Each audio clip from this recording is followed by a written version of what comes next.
Hey, what's going on, guys? It's KillZombie9 here, bringing you guys some Rush gameplay, I guess. And I guess the topic for me to cover. Oh my god. One sec. Oh no. Okay, wait. The topic for today is, well, how to get better at COD. Let's see. Wait.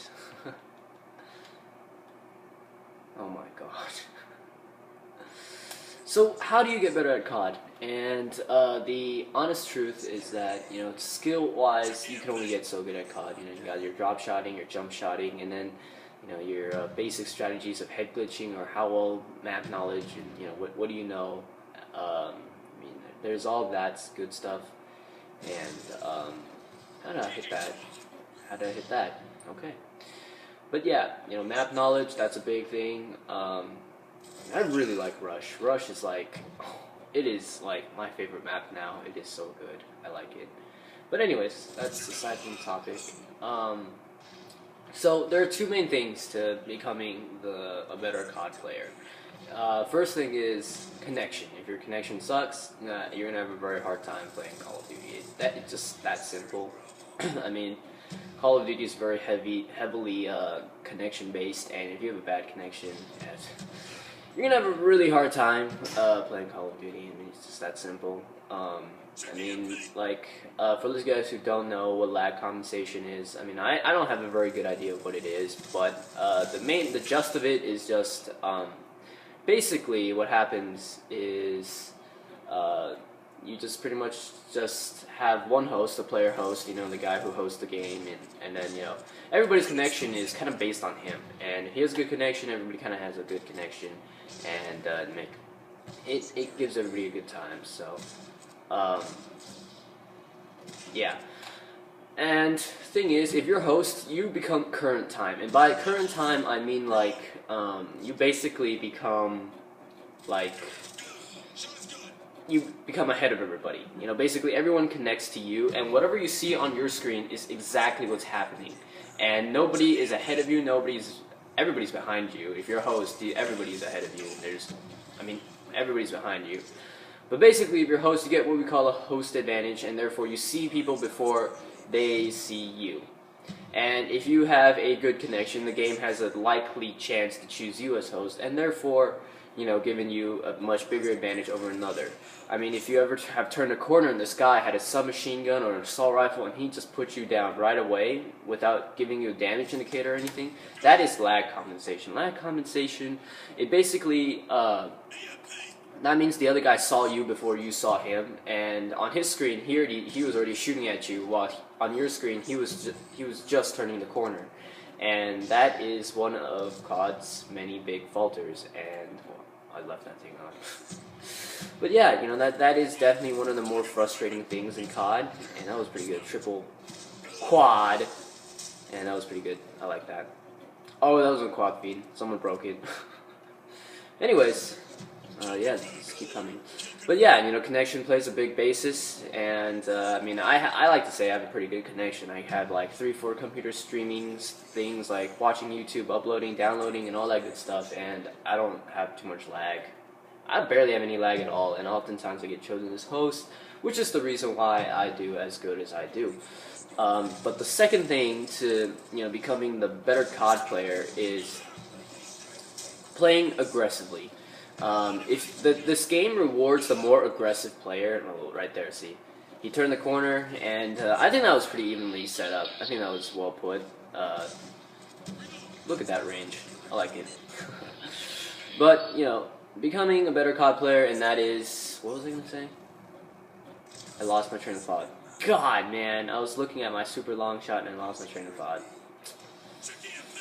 What was I gonna say? Well, another topic. Putting yourself in advantage all the time. Oh, look at that. That was good. And I got killed by, headshot. Yeah, so putting yourself in advantage, that's a good thing. You always want to, head glitch or, find tactics, flank, you got the noobs who like to run straight up and try to fight enemies, freaking cowboys who freaking see who can draw out their gun faster, and you know that's very solely connection based. But you know, I already went over that. So I mean, this game's very heavy, like based on connection. So if you have a bad connection, you might as well not even bother playing this game. May as well just play something else. But this first round was a rather rough round. Oh my god. It was a rather rough round, I would think. Let me see. Nope, he didn't fight anybody. Just kept going on. I didn't do like too spectacular or anything. But, you know, again, you also have to think about map strategy. Like, you also have to know the choke points and stuff like that. And also which enemies are coming in and who are you up against. And, you know, what kill streaks to run like that. And, yeah, you basically have to play really smart, you know. Like, besides your connection, if you already have a good connection, that's like 50% of the battle right there. Like, if you have a good connection, you can drop someone really quickly. And the next thing is, you know, I mean, head glitching helps a lot, but if you get headshot, that's pretty, that guy must have been pretty happy. And also, you have to use the right guns for the right map. I mean, you wouldn't want to use Remington on Turbine. I mean, it doesn't really work out too well, so, you know. And you kind of also have to pair with the right perks. And now I remember my train of thought. Playing aggressive. This game rewards aggressive players, and to describe it to you, basically, if you have a camper sitting in a corner, if you come into this room, if you come sprinting this room, the game screen is going to notice you as turning around the corner first. And see that? He honestly would have dropped me if we were playing on the same connection base, like as if we were playing Battlefield or you know, something with like the same connection or whatever, with dedicated servers and stuff. And he should have had that advantage. But in COD, they award the more aggressive players because on their screen I haven't turned the corner yet. But then on my screen I already turned the corner, and it makes it pretty much awards the more aggressive player. However, they still do award corner campers. Still, I don't know why I didn't see him, but that was, I don't know. But yeah, you know, they do award the aggressive player, I guess, in a way. But corner campers, if you don't see them, you're gonna lose. Oh, look at that! Through the riot shield and still one-shots him from that range and hit fire. That's pretty good. But you know, aside from that, you know, you also have to know your strategy on the maps. You know, like right there, that was not a smart move for the Remington. I mean, knowing that range and you got a light machine, that wasn't exactly the smartest thing. And also class setups. You know, like this map's rather relatively like open, like not much ceilings and not much you can do.